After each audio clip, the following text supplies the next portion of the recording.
What's going on, guys? We got our first scammer, and that's pretty exciting, but something that I want to warn you guys about. We also have some explaining to do with our consistency of videos and live streams as of late, and I'm just going to give you guys some updates on what's going on over here and what to expect over the next month. So if you're interested in any of that, please stay tuned for this video.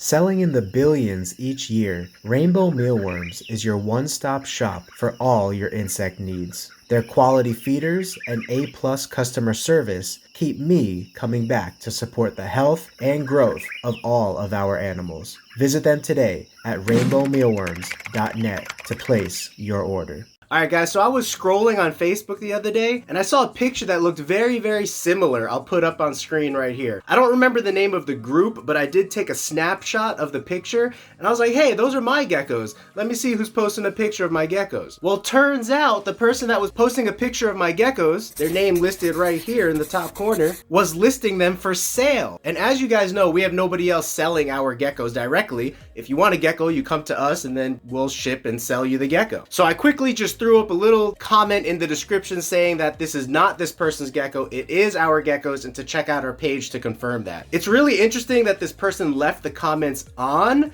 because usually scammers turn the comments off because that's how they get their scam. You know, I was kind of shocked to see it because if someone's posting your pictures as scam photos, that means that they think the quality of your geckos is good. And so in a way, it's a backhanded compliment, but please be careful for these scammers. If you're ever unsure of a gecko that you're gonna buy, research the person that you're buying from, ask a lot of questions. If anything seems shady or too good to be true, it usually is. And trust me, I buy and look for a lot of things that are too good to be true. And I've been warned by my parents and a lot of people about things that are too good to be true. 1% of the time, those things are not too good to be true and they are good purchases. Sometimes there's just great deals out there. But 99% of the time, if it sounds and looks too good to be true, it most likely is, so be careful about that. Okay, in other news, our Tegus are starting to wake up now, which is part of the reason that's kept me so busy, is we have a lot of expansions to the business here. You know, we have ball pythons, we have feeding ball pythons, we have the Tegus waking up now and getting them ready for breeding season, and you can see them out here just enjoying the Arizona sun. It's wonderful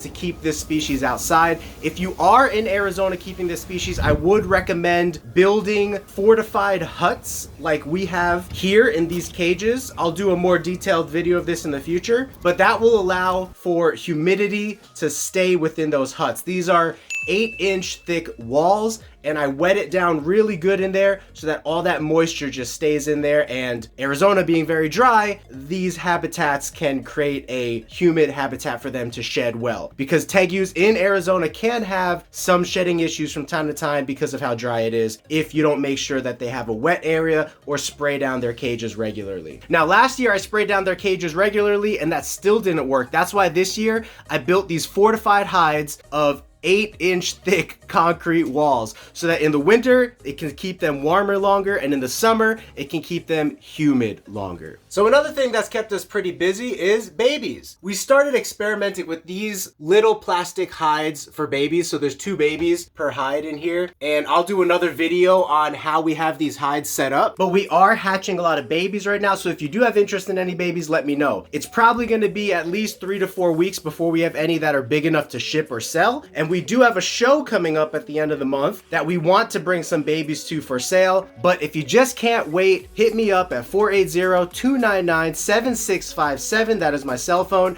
You could text me or call and leave a voicemail if I don't answer with what you are interested in purchasing, and if we have something along those lines, we absolutely will fulfill it for you. It hurts me so bad to say this, but we are focused on growth over here, and growth means that we're going to need hundreds, if not thousands of geckos to breed over the next 5 years. And to do that, we are growing it out of our own collection. So even though we're hatching a lot of babies, a lot of these will be holdbacks. But of course, we still need to sell some babies, and it's my heart's desire to sell you guys babies, so I hope to be able to do it as soon as possible. Just please be patient with us. If I message you back and say, oh, hey, sorry, we have no babies for sale right now, it just most likely means that we are holding babies back to create more breeders. You know, we would have had more babies for sale, but I'm gonna have to do do another video on this. We had an unfortunate run this season at the beginning of our leopard gecko hatching season. We lost about 12 to 14 babies in the beginning of the season. And I believe that the purpose was because there was not holes in our incubation baby containers. We changed our system this year. We started incubating with littler containers, and for some reason, those littler containers don't hold enough air, or the babies don't do well. So we had a significant number of stillborns that we found, you know, dead babies in the egg. We had a significant number of babies that died while hatching out of the egg. And then we had a significant number of babies that died completely hatched out of the egg. We also noticed attached embryos still, which is really rare for leopard geckos. Usually those embryos come out right away as soon as the babies hatch. And so all of these issues caused us to re-examine what we did differently this year compared to last year. And the only thing that we did differently was we changed the size of the cups that we used for incubating the eggs, and we did not punch any holes in them. Because last year we used bigger containers that we opened every 2 weeks to put new eggs into. Well, we didn't want to do that this year because it's a hassle. Whenever eggs go bad, you have to take them out and remove them. The temperature is constantly fluctuating when you're taking these containers out of the incubator and putting them back in. So I wanted to find a container that was the perfect size for leaving in the incubator 24/7 without touching it. And I did do that. But the issue that I came into, at least for me out here in Arizona, it appears that we need holes in those little tubs. And I will do a full review video on this, but that is one of the reasons that has slowed us down at the beginning of the season. However, since then, this was like 2 weeks ago, we've hatched 10 healthy babies and plan to sell some of those babies for sure. A lot of those babies that we hatched recently are Fasciolatus Generation 2 or Generation 1 Fasciolatus Lemon Frost Cross babies. So I have to do a whole nother video on this, but we are focusing on the Fasciolatus bloodline of leopard geckos to breed into the lemon frost bloodline this year, because last year 100% of the Fasciolatus geckos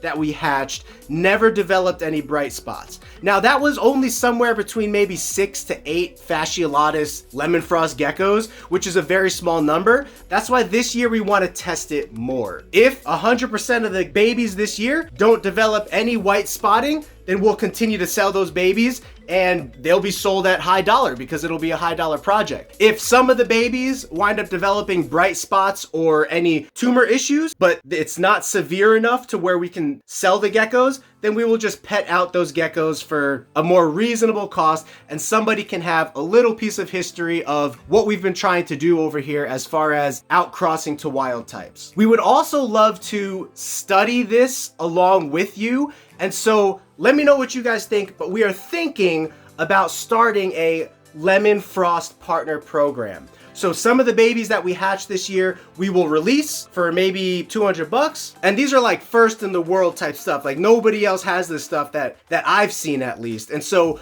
you'll be getting your hands on geckos that nobody else has. And the reason that I would be adopting them out, so to speak, for so cheap is because we don't know how this project is going to turn out. The Fasciolatus could work great like it did last year. It could work horrible and go the opposite direction. Or it could stay somewhere in the middle where like 90% of the babies are okay, but 10% of the babies develop some bright spotting. Now I should mention the only reason that we bred the lemon frost this year is because the Generation 4 Turkmenicuses that we bred last year, we saw really good results with. I think we had like 1 gecko out of 40 that has a very, very small tumor on its back. The rest of them only have somewhere between 1 to 3 bright spots or 0 bright spots. And that's the vast majority of the geckos. So we still need to study this project long term, which is why we need a decent pool size of babies to study. Lastly, we are very excited to test out this new live streaming platform that we will be experimenting with called Melon. So if you know StreamYard, that's the current most popular platform that people use for doing live streams. Well, there's a competitor to StreamYard now that came out called Melon.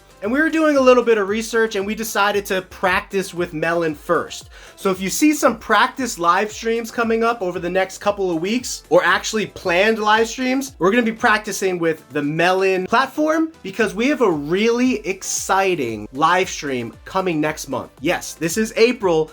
in May, we have a very exciting guest that we are bringing on the show that has not appeared for a long time in the leopard gecko industry, but has agreed to an interview with us. Can you guess who that person is? Leave a comment below, and I may or may not give you a hint whether you're onto the right trajectory. But anyway, I'm so excited for that because this person is one of the role models in the hobby that I looked up to growing up as a leopard gecko enthusiast. And so I'm super excited that I get to just have this person on, pick their brain, have them share their wealth of knowledge, and also promote what this person is doing right now for the leopard gecko hobby. So thank you guys for being a part of this video. I'm gonna do more of these sort of weekly update vlogging style videos, as well as our educational topic videos and entertainment videos. But what do you guys think? Do you like the weekly vlogging type update videos? Let me know also in a comment below so that I know what you guys like and what's worth putting time into. So I appreciate you guys very much. I'll see you in the next video. And remember, until then, have a geeky gecko great day. Peace.